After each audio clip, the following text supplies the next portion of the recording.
नमस्कार दोस्तों। सबके जीवन में कोई ना कोई प्रॉब्लम तो होता ही है। फिर चाहे कोई स्टूडेंट हो जो अपने स्टडी में फोकस नहीं कर पाता, या किसी के लाइफ में फाइनेंस से रिलेटेड कोई इशू हो, या कोई अपने बिजनेस या जॉब में सफल नहीं हो पाता, या किसी का दूसरों के प्रति रिलेशनशिप अच्छा नहीं होता। इन सारे प्रॉब्लम्स के बारे में हमें किसी स्कूल में या कॉलेज में नहीं बताया जाता, ना ही इसके बारे में हमारे घर पे कोई डिस्कशन होता है। 98% लोग अपने इन प्रॉब्लम्स में उलझे रहते हैं और अपने लाइफ में कुछ भी हासिल नहीं करते और सारी चीज़ों को क्विट कर देते हैं। वही केवल 2% लोग ऐसे होते हैं जो इन प्रॉब्लम से लड़ते हुए आगे बढ़ते हैं और अपने लाइफ में सफल होते हैं।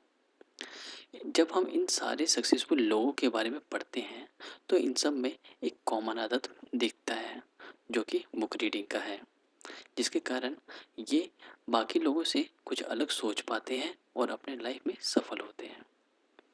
दोस्तों, इस वीडियो में मैं आपके लिए बुक रीडिंग के 6 ऐसे बेनिफिट्स लाया हूँ, बताने जा रहा हूँ, जिसे जानकर आप भी बुक रीडिंग करने के लिए मोटिवेट होंगे। पहला बेनिफिट है इमेजिनेशन।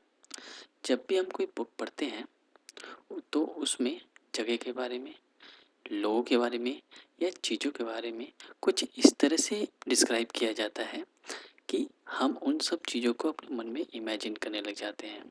जैसे कि घर का स्ट्रक्चर कुछ इस तरह से होगा, या फिर गार्डन कुछ इस तरह से होगा, या लोगों ने कुछ इस तरह का कपड़ा पहना होगा।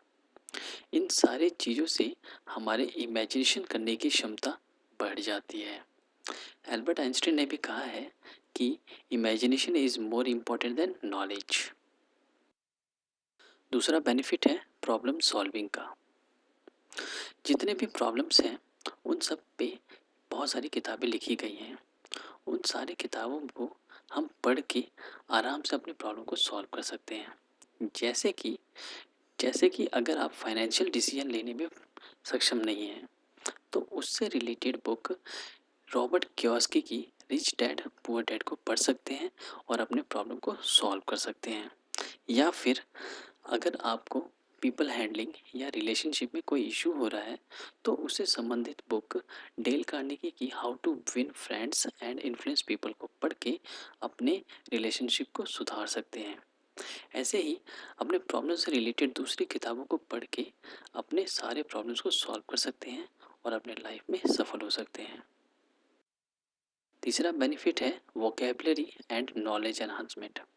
दोस्तों, बुक पढ़ने से नॉलेज तो एनहांस होता ही है, उसके साथ साथ हमें बहुत सारी किताबें पढ़ने को मिलता है और नए नए वर्ड सीखने को मिलता है। शशि थरूर से एक इंटरव्यू में पूछा गया कि आप बहुत ही कठिन टाइप के वर्ड्स अपनी कन्वर्सेशन में यूज़ करते हैं, ये सारे वर्ड्स आप लाते कहाँ से हैं? तो शशि थरूर जी ने बोला कि मैं बहुत रीडिंग करता हूँ और इसके कारण हम मुझे नए नए वर्ड सीखने को मिलता है। इसी तरह से हम भी नए वर्ड सीख सकते हैं और अपने नॉलेज को एनहांस कर सकते हैं। Focus improvement. दोस्तों, बुक रीडिंग एक तरह का मेडिटेशन होता है, जिससे हमारा माइंड बहुत शार्प होता है।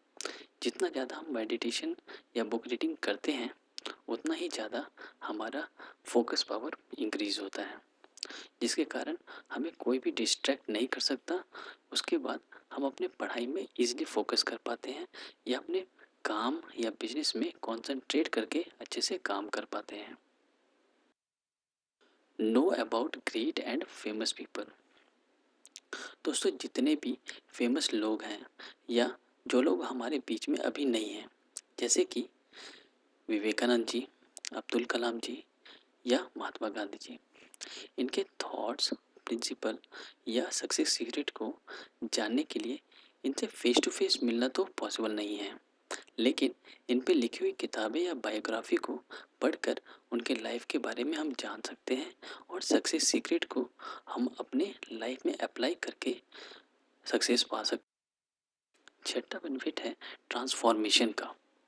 दोस्तों, बुक रीडिंग करने से हमारे लाइफ में बहुत सारी चेंजेस होती हैं। हमारा कम्युनिकेशन स्किल इम्प्रूव होता है, पर्सनैलिटी में बहुत सुधार आता है, हमारा कॉन्फिडेंस लेवल बहुत इंक्रीज़ हो जाता है, जिसके कारण कोई भी नया चीज़ करने से हम हेजिटेट नहीं करते और हम भीड़ में बिल्कुल ही अलग दिखने लगते हैं। मार्गरेट फ्यूलर ने बहुत ही बेहतरीन लाइन कहा है कि today a reader, tomorrow a leader. अगर आप आज बुक रीडिंग में अपना टाइम इन्वेस्ट करते हैं तो कल जाके आप एक बेहतरीन लीडर बनेंगे। उम्मीद है कि ये सारे बेनिफिट आपको बुक रीडिंग करने के लिए मोटिवेट करेगा। अगर आपको ये वीडियो अच्छा लगा तो इसे लाइक करिए, शेयर करिए और सब्सक्राइब तो ज़रूर करिए। Thank you.